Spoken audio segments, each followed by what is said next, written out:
Ladies and gentlemen, this is Joe's Classic Video Games back with another really cool jukebox repair video for you. We have done two videos on this Rock Ola Super Sound 490 jukebox, Rock Ola 490. And we get questions about jukebox repair all the time, people wanting to know.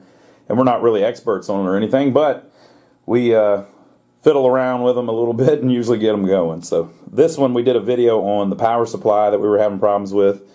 Opened it all up and showed what, things that can go wrong in it and repaired it. And then we did a separate video where we worked on the control center inside of it, the control system.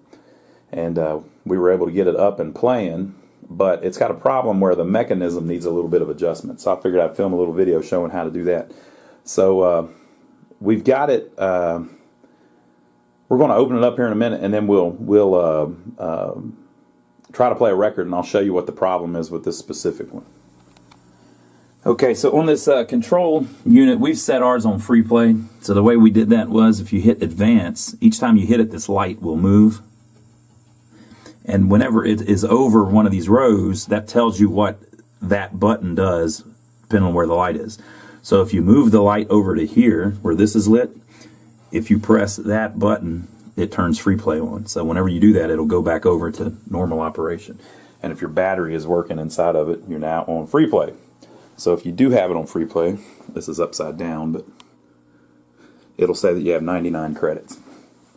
So I'll show you what's going on with this one. So we have this record in slot 111. Now if I try to play 111, the display says 111, so the keyboard's working right. But it's misadjusted, so it tried to pick up the one before it, pretty much. Now, since the cancel switch is adjusted right, or I don't know what that switch is called, but whenever the needle goes down, it could tell there was no record there, so it immediately hung it back up. So it's almost one whole thing. So now if I try to play 121, which is the one after it,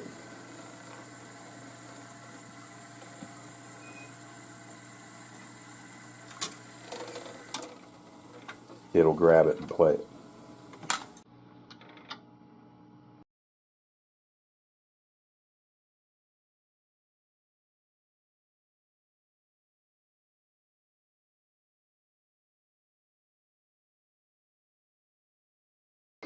So we'll cancel it.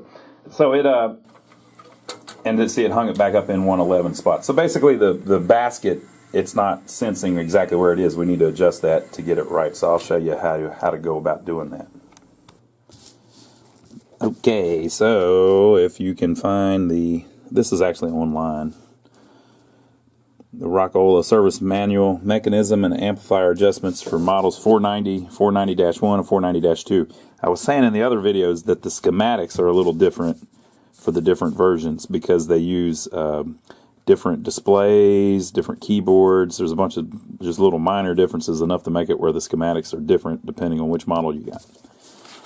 But apparently on the mechanism and amplifier adjustments, it's all the same because they use the same mech for several years. If you find one of these for like a 484 or a 490, it's likely very similar too. But this thing tells you how to adjust things. And it tells you how to do it kind of in order. But I'm a firm believer, if it ain't broke, don't fix it. So, you can go through and adjust all these if you want, but you might break them. So this is the micro switch and cam adjustment. So on the 490, this is right in the front where you can get to it real easy. On some of the older versions, they have kind of the same thing going on, but it's on the back of the machine. But if it is, usually there's a plate on the back of the machine that you can take off to get to these. So if these cam switches, they handle basically running the machine. So this thing starts spinning, this rod. There's a motor that spins it with a gear, and when it does, there is this little cam on the back that as it goes around, there's a little indentation that makes switches turn on and turn off. And then they're wired a certain way, and in the schematics it shows all that. Well, by doing that, everything's timed right. So that's how the record player knows, that's how well, there's a lot of things, but basically it times everything moving at just the right time, and this turning on and this turning off. So it says, cycle of the record mechanism is controlled by the operation of 4 microswitches actuated in the proper sequence by a rotating camshaft. To adjust, phonograph must be in standby position.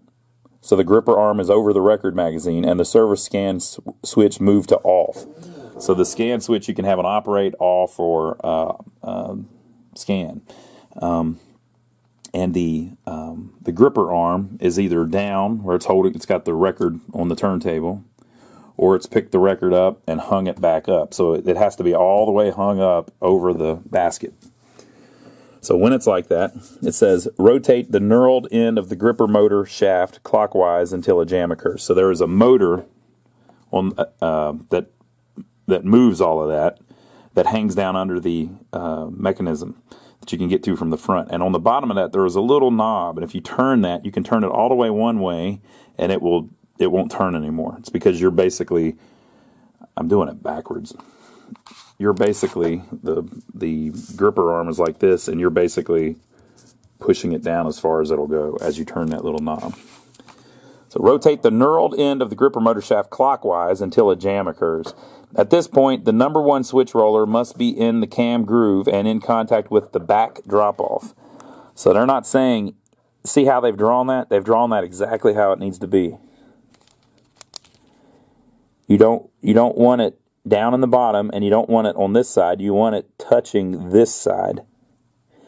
If it's not, if you loosen these 2 set screws, you can turn this thing until that thing is just touching.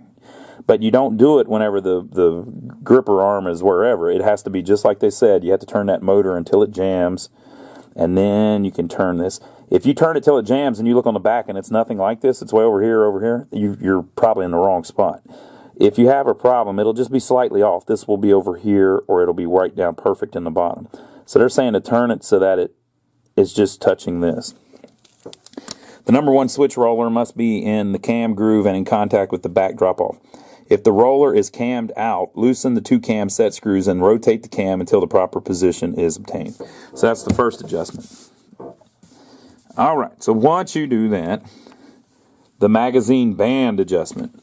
So the magazine band, this is looking at the side of the basket. So the turntable would be up here. This is the basket that turns around. On the bottom of it, there is a little band that goes all the way around the bottom of it. And the purpose of it is when that thing turns, those records would fall out of the basket if this band wasn't there to hold them in. So it actually rubs, the records all rub on this band. That's one of the reasons why you get edge wear on records in a jukebox. Magazine band adjustment, use a 6.875 outside diameter record disc size to obtain a 3 32-inch gap. Loosen adjustment screws to obtain approximately 3 30-seconds gap between magazine hub and band. Retighten screws. 3 30-seconds gap adjustment must be made with magazine fully loaded with records. That's another thing. They don't like you operating it without the whole thing loaded with records, which, if you watch the beginning of this video, breaking the law. All right, idler wheel adjustment. This is the third adjustment. The idler wheel, it looks like kind of like this from the top. It's underneath the turntable. So if you lift up this turntable, you will find this idler wheel underneath it. Check the position of the idler wheel to the turntable shaft as shown. So basically they're talking about how high up on the turntable shaft it is. So the turntable shaft, you will see, has 3 sizes, and that's so that they can do multiple speeds, right? And the idler wheel should be sitting right there, at least 0.008 from the smaller shaft, right? So if you need to change how the height of that, or how far down that is, if you take the E-ring off the top of the idler wheel, it has these little washers. And so if you move a couple to the bottom, it makes it higher. If you move a couple to the top, it makes it lower. So you can raise it or lower it on the side of that shaft. Remove E-ring, reposition the washers. 6 are required, top to bottom, or vice versa, as required to obtain proper position. Replace the E-ring. Example, 3 washers on top and 3 on bottom, or 4 on top and 2 on bottom, etc. So far, most of these you don't ever have to do, because the cam usually stays where it's supposed to be. The magazine band adjustment usually don't have to mess with, and this usually it's where it's supposed to be. Now, one thing they don't mention here, well, maybe they are. They're talking about the screws. Sometimes on an older machine, I don't know if this one's got it or not. It may. Sometimes you have a grommet. There's 3 grommets that hold all of this up, and so if that hold the motor, if that grommet starts drying out, you may get this shaft moving where you got to adjust this. Okay, turntable centering adjustment. So this is whenever they lay the record down, it's got to be just right, or whenever it lays it down, the thing will kind of fall off the side of the turntable because the little thing in the center doesn't hit the hole of the record perfect. So you got to get it all centered just right to where the arm is always going to lay down in the same spot. So you need to move the turntable so that it's perfectly under the hole that the arm is going to lay down. Loosen the 2 screws and nuts. These are these. Adjust the turntable mount plate assembly so that turntable hub aligns with record center hold. Check centering for both 100 and 200 sides of the record. Retighten screws and nuts. So the reason they say 100 and 200 sides is because when it lays it down, the gripper bow is this way if it's playing that side of the record, but you'll see it spins around and lays down this way if it's playing this side of the record. So it may have a slight difference. So you might have to adjust it to where it's perfect for both of them. And they're saying stuff like this. Use record size 6.800. So some of the people that operated a ton of these, they would have special equipment even. They might even have a fake record that they carry around to do this, and didn't mention that on the other one. Use 6.875 outside diameter record disc size, so you're going to have to make do with what you got, probably. Front gripper rest height adjustment. All right. Adjust gripper arm rest bracket in an up or down direction until the V of the gripper arm lies about 1/32 above the record playing surface on turntable as shown. Okay. So what they're saying is when it lays the gripper arm down, there is a little bracket that holds up the end of it.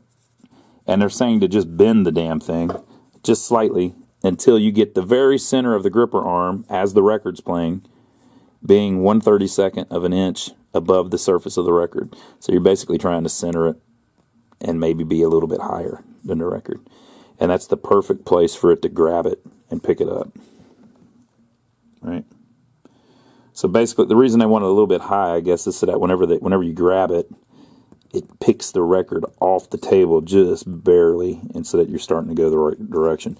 If you had it the other way, where it's like this, you can't really push the record down because it's on the table and blah, blah, blah, blah. So that's the perfect way to do it.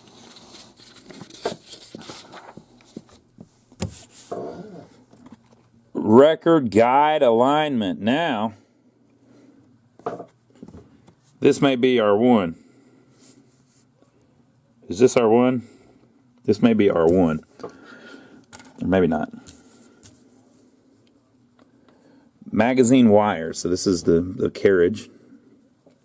Warped record guide. On the side there are these 2 little plastic pieces.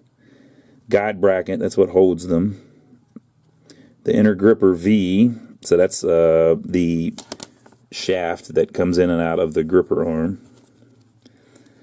Step number 1. Gap between the warped record guides must be 1/4 inch as shown in figure 1. Should be a 1/4 inch gap between them.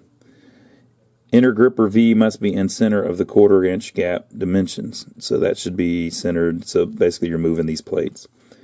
Bend guide brackets to adjust. So this isn't the one that we're talking about. All right. Step number 2. Use a maximum 6.980 diameter record to obtain approximately 1/8 inch clearance between the record and bottom surface of warped record guides as shown in figure 2. Bend guide bracket to adjust. So they're showing you from the side. Here's the record in the basket. And here's the angle that these should be at. And this should be 1/8 of an inch. So these are adjustments that you hardly ever make. Magazine gripper rest adjustment. Rotate magazine until the inner gripper V is centered between the 2 wires. Loosen the adjustment screws. gripper arm must be centered between two magazine wires and must fall freely into the V of the gripper rest. Retighten screws. This is still not the one that we need to adjust. This is just saying how centered between the things you are. We're getting there. We're getting there. We're getting there. Magazine gear mesh adjustment. Magazine play must be less than a 1/16 of an inch. See Figure 1. If play is excessive, loosen motor mounting screws and readjust motor, retighten cam. So here's the motor that hangs underneath. They're saying if you grab the basket, you should only be able to turn it about a 1/16 of an inch. So you can wiggle it a little bit, but you don't want it to be excessive. So if it is, you have to move the motor to get the gear to mesh with the other one better. The reason for that is being if there's excessive play in it, it won't always stop where it's supposed to be. Indexing adjustment. This is the one we need, I believe. Set magazine to home position. Turn scan switch to off. That's where we're at right now. The opto switch assembly must be set approximately 3/64 of an inch above the encoder disc as shown in Figure 2. Loosen screws D to raise or lower assembly and retighten. So they're on the side of the basket, and I'll show you all this in the machine here in a minute. There is an opto assembly and an adjustment where you can move it around. Okay, using scan switch, remove the records 100, 193, and 199. Well, that'll be easy because I don't have any of them in there. Turn scan switch to operate. Advance the S2 to system test and select test number 1. When the magazine stops at each position, the inner gripper V must center on magazine wires as shown in Figure 4. If the inner gripper V is not centered, turn screw A, which is on the side here, clockwise if magazine stops too soon, and counterclockwise if it stops too late. So there's what we need to mess with. Okay, so we're going to look on to the next one just to make sure that's all of it. All right, so after that, there are tone arm adjustments. The needle set down adjustment. Stop the mechanism just before the needle lands on the record. Needle must be at least 1/16 of an inch in from the record edge. So you want it in at 1/16 of an inch from the edge. So it'll come over and then it'll start lowering. As it's lowering, you stop it, right? By turning it out of operate and putting it on stop. To adjust, hold the outer pin guide against cam and move the tone arm in or out. Tighten the screw. So the reason that you do this is so that it starts before the music but after the run-in groove. So if you have a problem where it's starting too soon or starting too late, that's what you adjust. Record cutoff. The cutoff position is 1 3/8 inches from the record edge. So that's the same thing but on the other end. So does it end your song too early, or does it play too long after the end, or sometimes on some records it doesn't pick up? It's because you need to change this adjustment. To adjust, move the adjustment screw to obtain the proper cutoff. Need a 1/64 of an inch maximum contact gap. No record cutoff. So this is the one where if it picks up, you saw it picked up the record, there wasn't a record there, and it went down and then went back up, it could tell there was no record. That's what this does. So there's a little pin that hangs down underneath the tone arm. Place the tone arm on the record as shown. Gap between the lifter pin and the no record cutoff PC board must be 0.011 inches. So that little gap is so that when it goes down, if the needle doesn't stop on the record because the record's missing, it goes down a little farther, which makes this touch this PC board. And then once it does, it knows, it makes a connection and it knows that there's no record, and that's what hangs it back up, cancels it. Needle clearance. On even numbered selections, the tone arm passes over the gripper arm. So as the gripper arm lays down, the tone arm then moves over it, right? Or over it. The gripper arm. Needle clearance must be 1/8 of an inch minimum. To adjust, loosen the nut, raise or lower adjustment screw, tighten the nut. So the same pin does that, right? Whoa. Brush adjustment, right? Loosen adjustment screw, adjust brush assembly, retighten screw. So when the record, whenever the tone arm comes off the record, the needle is swiped through a little brush. And so you adjust the height of the brush so that it hits it just right. Tone and gram pressure adjustment. There is a little spring underneath the tone arm that you can move to different posts, and depending on which post it's on, it decreases or increases the pressure. Each lug represents approximately 1 gram of pressure, and you can go, but you want it to be between 3 to 5 grams. So you want it between the third one and the fifth one, they're saying. Needle pressure reading is taken when the point of the needle is in contact with the record. Okay, so there's a few more pages of this manual if you find it where it talks about the amplifier and adjusting that. But I'm going to go in there and I'm going to show you how we can adjust that where it grabs the right record. And then I'll point out some of these other things that it mentions. Alright, we're going to do it in the machine now. Indexing adjustment. Set magazine to home position. Turn the scan switch to off. So the home position is where it is when it's just sitting there. So the scan switch is set to off. The opto switch assembly must be set approximately 3/64 of an inch above the encoder disc, as shown in Figure 2. Loosen screws D to raise or lower assembly, and then retighten. Right, so this is where we're looking.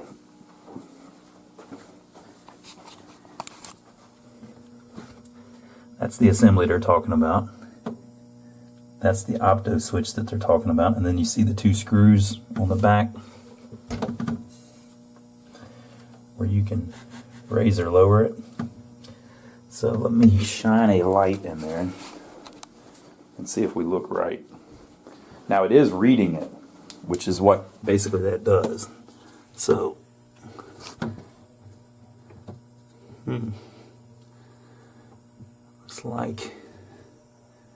looks like it's a little low. I think it's basically riding on it, so that's not good. Yeah, so we should probably lift that slightly. Alright, so I'm going to turn those screws and lift that up just a little bit. Okay, do you see how the disc has just a little bit of light up at the top of it? See what I mean? A little bit of clearance. We're talking 3/64 of an inch, something like that, you know? So just there's, before it looked like it was actually touching. So there's a little bit of clearance now. I don't have a good way to measure 3/64 of an inch, but that's less than 2/32, which would be less than 1/16. So it's less than 1/16 of an inch. Very hard to tell. But you see there is just barely a little bit of clearance. Okay, so that's the first part of the adjustment. The next part says, using the scan switch, remove records 100, 193, and 199. So those are already removed from ours. But if they were not, you would put it on scan, move it around to that area of the basket, and then pull those 3 records out. The reason that it's those 3 is because the computer is going to try to pick up those 3. Okay?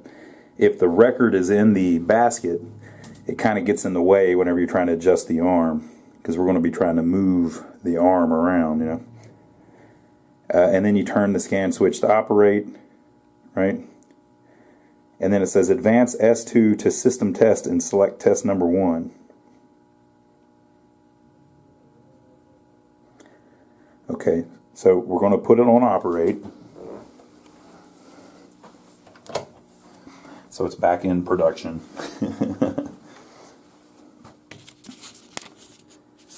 Advance S2 to system test and select test number 1 by pressing S3.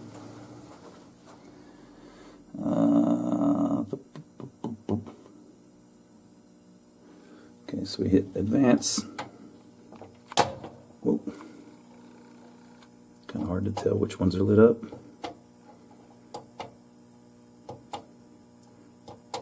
We're on system test. And then we want to do S3, did it say? Press S3 when magazine stops at each position, so it's going to do 100 first.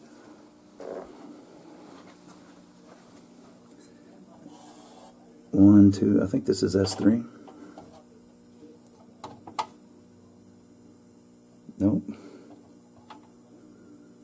Next test. Maybe I should have hit that one. Oh, will it tell me on the display? No. I'm going to go back and do it again, people. So normal operation. Okay, they left out a step here because they think that you know how to do this because you probably read the other parts, but I have not. So we advanced S2 to system test, and then to select test 1, you don't press S3. You have to press S2. You have to press next test, which will make the display say 1, which means it's on test 1, and then you hit this one for test once. And so as soon as I did that, it moved to 100 and tried to start picking it up, so I put it on off, right? I turned the mech off. So this needs to be centered, but as you can see, it's way off. It's basically trying to pick up the bar, right? So now when you're going to need to adjust that screw. When magazine stops at each position, the inner gripper V must center on magazine wires as shown in figure 4. Right? So the inner gripper V is what we're looking at. If the inner gripper V is not centered, turn screw A clockwise if magazine stops too soon, which it did, and counterclockwise if it stops too late. Okay. So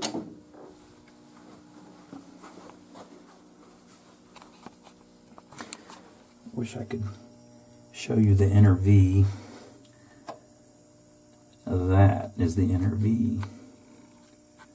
Right? So it's way off. It's grabbing before the basket. We're nowhere close. Right? So it said, turn this clockwise.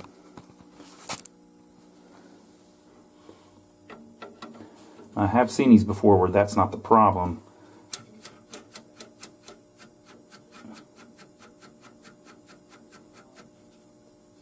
Like, should we have that much play in it? We'll see.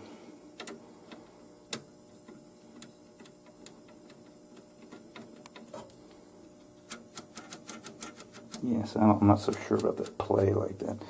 You see as I turn it, it makes the LED come on and off because it's passing through there. Oh yeah, look at this.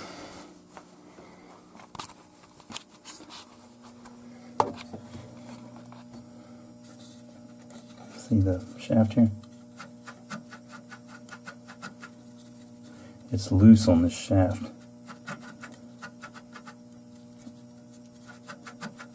That ain't right. So there must be a set screw down there that hopefully isn't broken.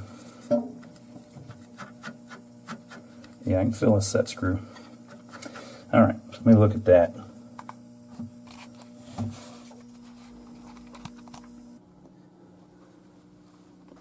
Alright, so I tightened up the set screw. I removed this light bulb so that you can see in there a little bit better. It went around and it did its thing. I adjusted the screw and I went back in and I put 111, which is the record that we have in, and you can see when it went around I used the off switch to stop it. You can see that the inner V is now centered between the things and it stopped on 111 and is grabbing the right record. And you want to try a couple of them just to make sure because it might be different at the beginning of the magazine on the other side. But with all of that said, the reason that the set screw had came loose is because on this particular one, this adjustment wheel on the side has cracked. See how the hub is split in half? So because it's like that, it's fine right now, but it's probably going to get worse. You know, if that crack extends out, the whole thing could fall off. So I'm going to see if I can find another one of those, either used or perhaps somebody makes new ones. That would be good. That we can put on there and not have to worry about the it breaking in half. So that's the problem on this one. So if you get yours and that wiggles a little bit, you look and see if you've got cracks in the side of it. But that's neither here nor there. It's still, everything works the same, even if that does end up being broke. You just need to replace it. So we've got it good enough for now. So that's that. So what I want to do is I want to go through and show you some of the other adjustments that are on the machine. Oh, here, I guess I should show you. 111. 111. So we've got it lined up. But I'll show you where some of those other adjustments are in case you do have to mess with your mechanism. So let's go back to the first page here. The micro switch and cam adjustments that they're talking about are right here. Very easy to see on this one. Right? So this is that switch they're talking about, and it should be over there, but not right now because this one has already turned around and had started pulling in. So I don't have it. If I turn that knurled arm on the bottom of the motor down there, it would get it back to where it would be more like this. Okay? The magazine band adjustment, that one's easy enough. It's these screws here.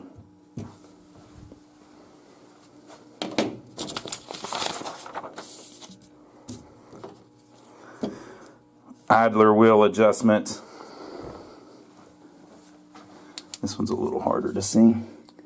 If you pull up on this, it will pop right off. There is your idler wheel. Let me put that bulb back in so we can see a little better.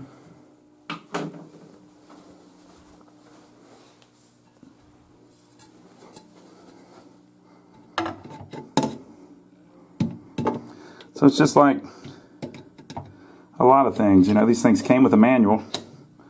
If you have trouble, if you read the manual, it will describe it to you. So there's the idler wheel, and the height on the shaft, as you can see on mine, is a little bit too high, probably because the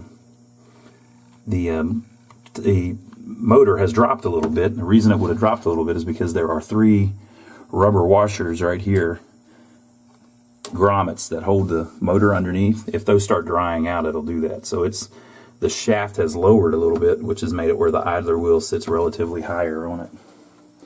But that's what you're looking at adjusting. The turntable centering adjustment is the 2 screws on the left of the turntable. It's those 2 there. All right, let's see if I can get this back on. You don't want the idler wheel outside. You want it inside. The front gripper rest height adjustment. This is the little bar there. So when it lays down, this part will land on this, which you can just bend actually.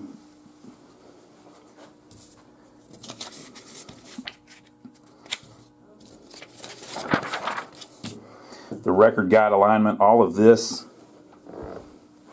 are these that you just bend. You see the 2 little plastic pieces that they're talking about are actually missing off this one. They may be down on the bottom or something.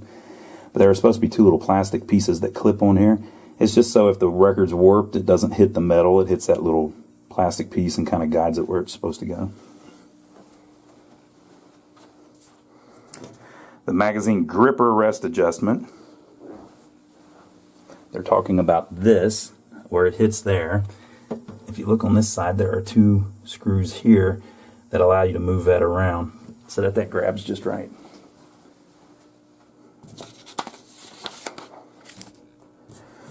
The gear mesh adjustment, the motor for it, you can see the gear right there.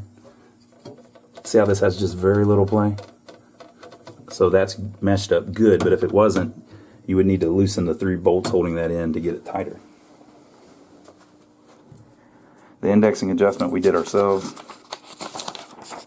The tone arm adjustments, the needle set down is the one on the back on that cam.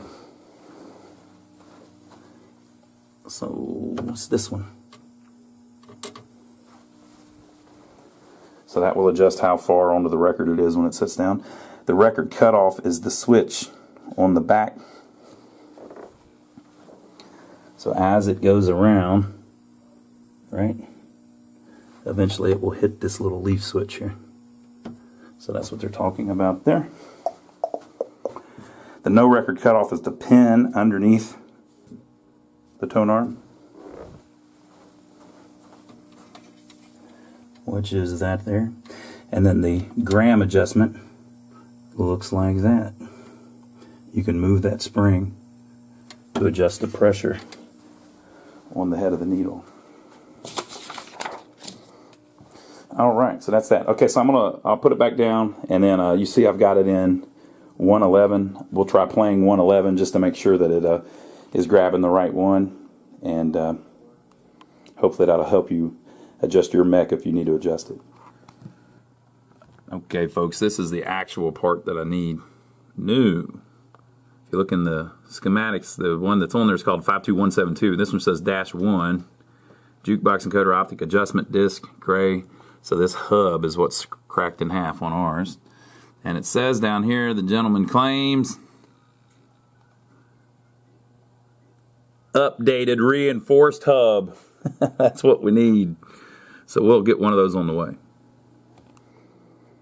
Alright, folks, hopefully that'll help you out. Leave your comments below, let us know what you think. If you're looking to buy a arcade game, pinball machine, jukebox, you can see all the stuff that we have available right now on our website. Go to lionsarcade.com. And we're in downtown Rock Hill, South Carolina, which is about 15 miles south of Charlotte, North Carolina. You can come by and see us if you're in the area. So give us a thumbs up for filming this. Let us know if you got any questions about it. We'll try to help out as many people as we can. Hopefully we can save some more of these jukeboxes. Now down below the video, there will be a link to Amazon. If you click that link or bookmark that link, anything you buy on Amazon, if you go through that link, is our referral link. So it gives us a little tip for anything you buy, and it doesn't raise your prices. It gives us some of Amazon's money. Isn't that cool? So help us get Amazon's money. Leave your comments below, let us know what you think, and let's try out 111.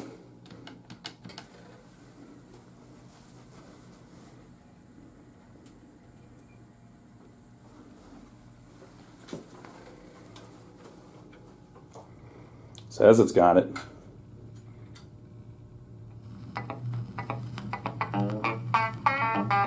Alright, so I can't let the whole song play or eBay will strike the video down and say that it's Jerry Reed's video. So go listen to Jerry Reed, give us a thumbs up, and we'll see you on the next one.